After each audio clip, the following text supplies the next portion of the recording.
Charles, Camilla and that tour of Canada. How successful has it been?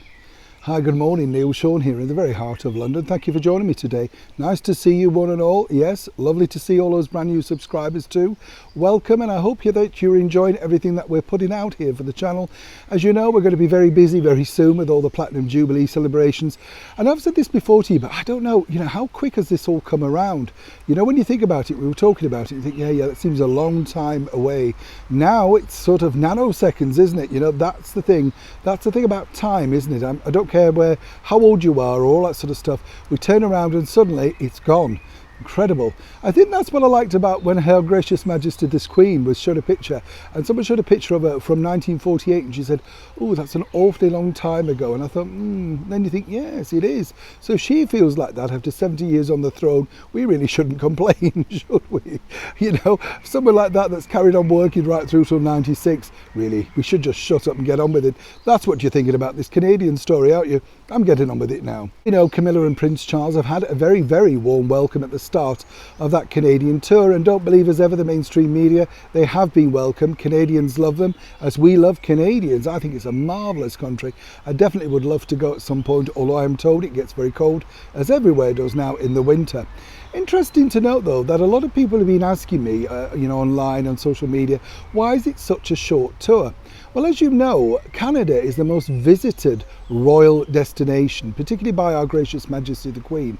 I believe she last went there in 2010, and then of course that was followed by a hugely successful tour by William and Catherine. And then of course it really hit the headlines, didn't it, when Meghan and Harry decided to decamp there following Megxit. But then it all blew up because the Canadian police did not want to be responsible for their security, and rightly so. Why should you be paying, Now, of course, we've got Prince Charles and Camilla doing a sterling job meeting people and, of course, reassuring them about the monarchy moving forward.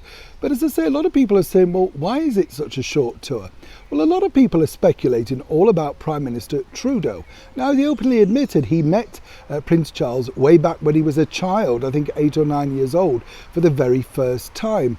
But let me explain how this works for those that don't necessarily know. They are normally invited by the government of the day, and that extension can be as long as you really want, what they want to do. So a lot of people are saying that Prime Minister Trudeau isn't really opening the doors of welcome, if you like.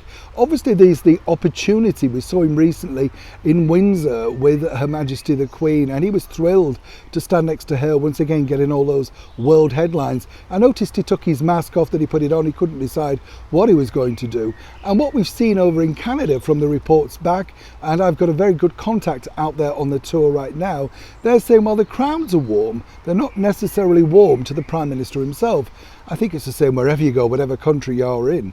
But more importantly, yes, why have they only done such a short tour?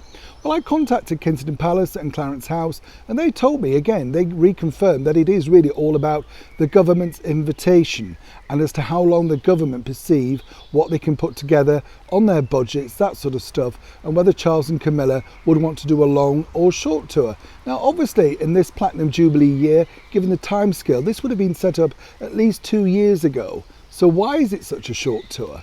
Well, they couldn't really answer that. They referred me back to the Canadian Embassy. Canadian Embassy have still yet to get back. So you could make of that what you will, but what we do know is that the Canadian tour so far is going splendidly for Charles and Camilla. But moving forward, would they have liked to have stayed longer? Well, of course. Why wasn't the invitation taken for longer? Well, right now, it's up to the government. As ever, when I know more, you'll know more. But for those living in Canada who do watch this show, I'd love to know your thoughts as ever in the comments below. Would you have liked to have seen Charles and Camilla out and about a bit further? I'm sure you would. Neil Sean, Kensington Gardens, London.